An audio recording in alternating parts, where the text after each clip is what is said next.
กุ้งตองกันเนาะมันจะได้ห่อง่ายอินป้อมหุ้มนี่แตกกันเนาะอย่างก็น้ตองห่อปัดจอกเข้าค่ะปัดลูกจอก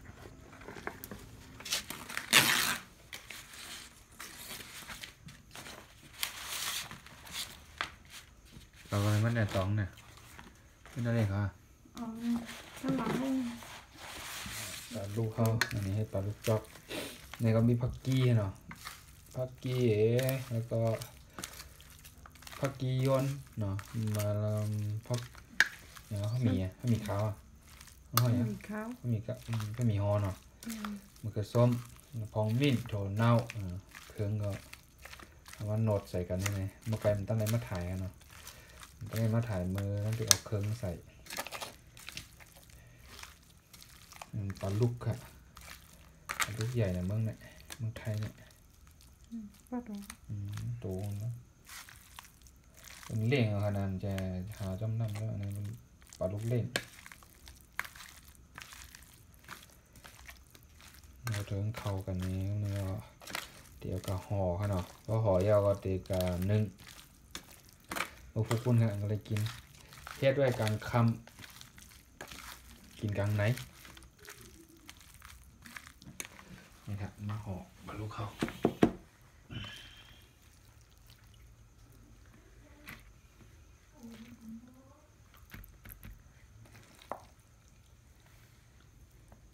ที่ไรห่อเนี่ยชามหอมป้อยนั่นเยอะนะอยู่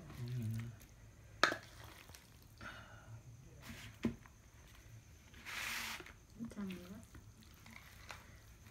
สิวยังเนาะแต่ย่อมปลาลูกจอกนี่ก็ปลาลูกหนึ่งเนาะลูกจอกนั่นเนาะลูกจอกนั่นเนาะจอกอันหนึ่งปลาลูกจอกนี่ก็กินกับผักค่ะนะกินกับผักต้มผักแกงในวันนี้นะฮะ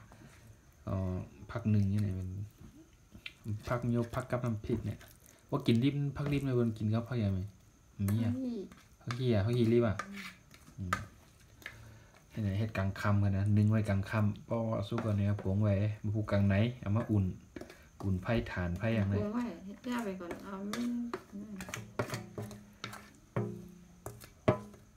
มาอุ่นกับไผ่ทั้งกลางกินกับเขาอุ่นเขาไหนแค่นั้นว่านะ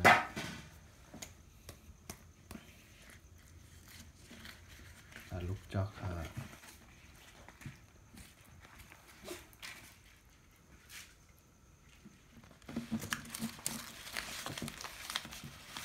ของใหญ่เนี่ยเอาให้ขายได้ ซูมมาให้ขายได้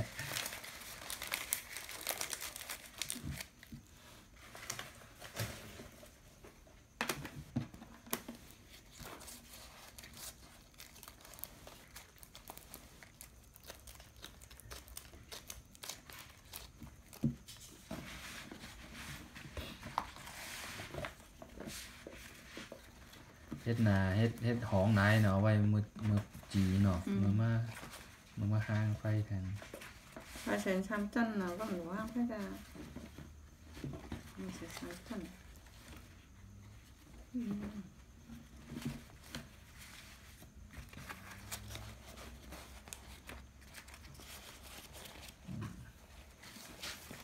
หอมแล้วล่ะหอมใหญ่แล้ว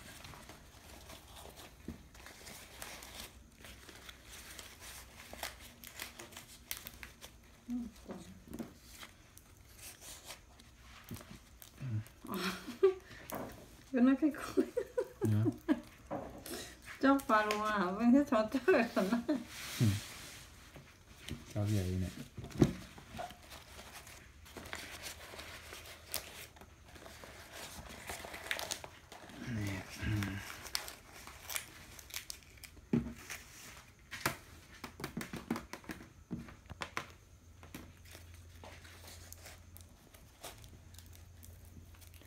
แล้วมี3จอกเนาะลูกปลาย3จอกจอกใหญ่นะอ่อน1ครับนะ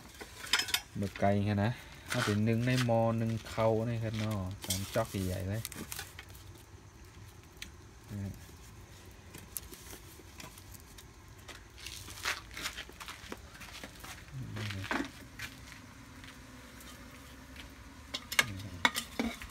ในเราปล่อยไพ่มันเนี่ยเดี๋ยวมันสุกเลยครับหมูกลางในอะเดี๋ยวมาด้วยคำนั้นมันเอาอะไรมาถ่ายอันนี้ก็ได้สุกอ่ะหมูก็แต่มาอุ่นในกินกับข้าวไหนกันเนาะหมูก็มาด้วยเถอะครับลูกจอกครับปัดจอกปัดลูกจอกเขาเนาะในหนึ่งยาวก็มาจีมาปิ้งแทงกลางในนะครับนะเตยมันดูนี่เราจะมาเขียนหน่อย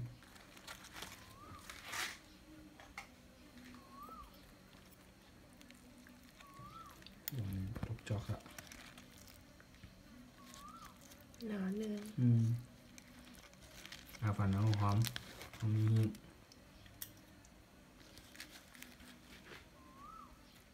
นี่เรากินข้าวเหนียวนะ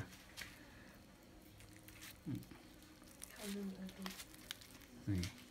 กันดูกินฮะ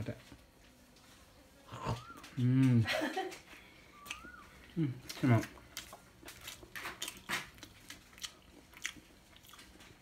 ลูกจับเนื้อ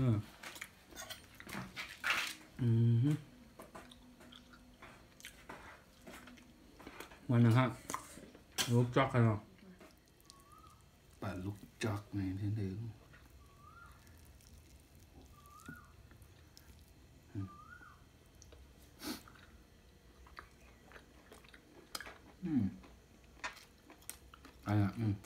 น้ำสดตรงนี้น้ำมะม่าคอมันก็คันเดียวอ่ะหวานเตะปัดจอเข้าในแตะ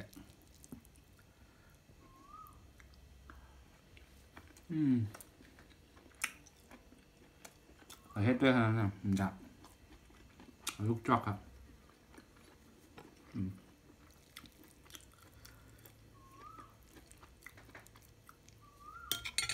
ปอเนาะก็ได้ลูกจอกครับ